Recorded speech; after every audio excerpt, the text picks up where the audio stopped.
2015년도 기사입니다. 4년 전이네요. 4년 전에 고성 산불에 대한 것에 대해서 기사가 난 것을 한번 보겠습니다. 이 보건과 토양과의 관계, 산불 피해지에 대한 보건과 그리고 토양과의 관계 이런 것들이 많이 나왔기 때문에 산림투자 시험에 대비해서 한번 키워드가 많이 나온 기사입니다. 한번 보겠습니다. 한겨레 환경뉴스 고성 산불 20년 참나무 숲으로 재탄생 2015년도의 기사입니다. 우리 요새 산불난과 가장 유사하기 때문에 한번 보겠습니다. 그을린 소나무 흔적 않고 신갈나무 등 참나무 숲으로 단일종 인공 조림지보다 자연 복원지 숲 회복이 빠르다. 단일종 인공 조림지보다 자연 복원지 숲 회복이 빠르다. 인위적으로 손대지 않고 그냥 내비둔 것이 또 숲 회복이 빠르다 그 뜻입니다. 의견이 다 분분하죠.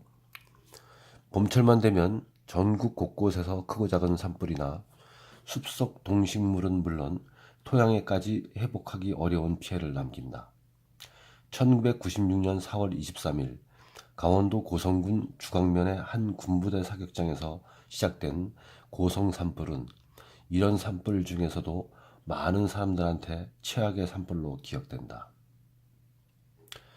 사흘간 고성군 1계읍 2계면 16개 마을을 휩쓴 이 산불은 산림 3,762헥타를 잿더미로 만든 것이다.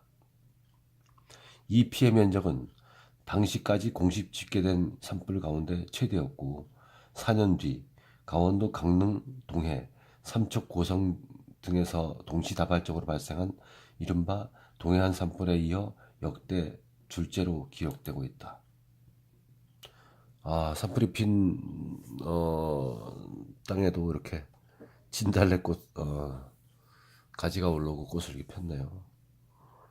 더 예쁜 모습을 보여줍니다.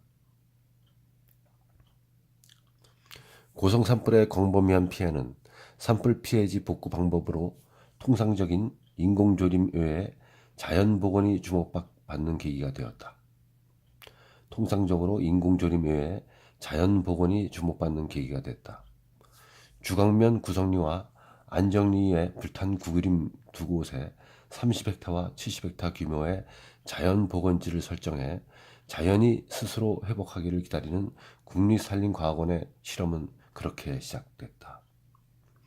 산불 발생 10년째인 2005년 4월 초 처음 찾았을 때 고성 산불 자연복원지는 온산이 시뻘건 불덩이가 됐던 산불 참화의 상흔을 미처 지우지 못한 채였다. 불에 탄 나무 그루터기 주변에서 움싹으로 올라온 참나무류, 교목 주변과 진달래, 쌀이류 등의 관목이 자리를 잡아가는 능선과 구릉 주변 곳곳에 스스로 변한 나뭇가지들이 흩어져 있었고 산불에 휩싸여 죽었지만 미처 쓰러지지 않은 나무들이 고사목처럼 드문드문 서 있었다. 비교적 토양이 비옥하고 수분이 많은 계곡부 주변엔 불에 타버린 줄기에 에워싸고 6 내지 8m 높이까지 자란 신갈나무와 굴참나무 등도 제법 있었지만 황량한 느낌을 가려주진 못했다. 그때로부터 다시 10년이 흘러 산불 발생 20년째가 된 9일 다시 찾은 주광면 구성리 자연복원지는 밑동이 검게 걸린 채 서 있는 소나무들이 아니었다면 산불이 났던 곳이라는 사실을 눈치채기 어려울 정도로 변해 있었다. 상층은 신갈나무와 구찬나무 등 참나무류 활렵수가 우점종을 유지하고 있는 가운데 쌀이류, 진달래, 국수나무 등 관목 사이에 가슴 높이 지름이 30cm 가까운 소나무가 드문드문 서 있는 숲의 모습은 산불 피해지를 입지 않은 강원도 동해안의 여느 숲과 크게 다를 바 없었다. 움싹에서 올라온 신갈나무들은 평균 10m 높이까지 자라 있었고 땅을 덮은 낙엽 위로 샛노란 꽃잎에 노랑제비꽃이 피어나 봄을 알리고 있었다.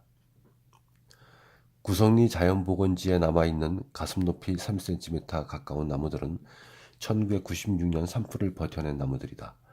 이들이 산불에서 살아남아 있었던 것에 대해 현장을 안내한 김정환 산림과학원 산림수토보전과 연구사는 구성리 자연보건지가 산불 발생 당시 활엽수와 소나무가 혼재한 호남림이어서 산불의 강도가 상대적으로 약했기 때문일 것이라고 추정했다. 그러니까 이 당시 산불 났을 때 구성리는 뭡니까 활엽수와 소나무가 혼재한 호남림이었다. 호남림이어서 산불의 강도가 좀 약했다 이 뜻이죠. 소나무 단순림이면 컸을 텐데. 자, 실제 산림과학원이 몇 년 전 20여 년간 축적한 산불 통계 자료를 분석해보니 단일종으로 구성된 소나무 숲은 다양한 나무로 이루어진 호남림에 비해 산불 연소 시간이 길어 산불 피해에 취약한 것으로 나타났다. 고성 산불 이듬해 산불 잔존목을 모두 제거하고 소나무와 자작나무 등 단일종 묘목을 심은 인공조림지도 10여 년 전과 비교하면 몰라볼 정도로 달라져 있었다. 인정리 자연보건지와 임도 하나를 사이에 두고 있는 인공조림지의 소나무들은 평균 5 내지 6m 이상의 높이에 가슴 높이 지름 10cm 안팎으로 튼실하게 자랐고 2005년 평균 높이 3.6m에 불과하던 송지호 주변의 자작나무들도 10년 사이에 키가 2배가량 훌쩍 자라 고성군이 산청로까지 조성해 놓았다. 예쁘네요, 숲이. 하지만 산불 피해목에서 빠르게 성장한 참나무류 냉아림이 중심이 된 자연보건지에 비해서 아무래도 빈약한 느낌이 들었다.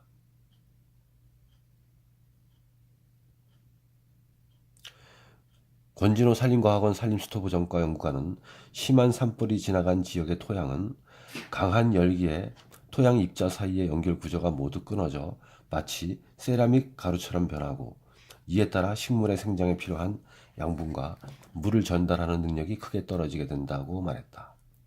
산림수토보전과의 산불 피해 지역 모니터링 결과 2014년까지 산불 피해지에 대한 조림한 소나무의 키가 산불 피해지를 받지 않은 정상 임지에 조림한 소나무의 41 내지 70% 수준에 불과한 것은 산불에 의한 토양 훼손의 영향이 반영된 것으로 풀이된다. 다양한 산불 피해 가운데 가장 느리게 진행되는 토양 회복 속도는 해당 지역의 지형과 강우량 등 여러 변수에 좌우된다. 다만 다른 조건이 같은 상황에서는 피해목을 모두 제거하고 단일종으로 심는 인공조림지보다 자연에 맡겨둔 자연보건지에서 토양 회복이 더 빠르게 나타난다는 의견이 우세이다. 토양 회복력은 자연보건지가 더 낫네요. 인공보건지보다.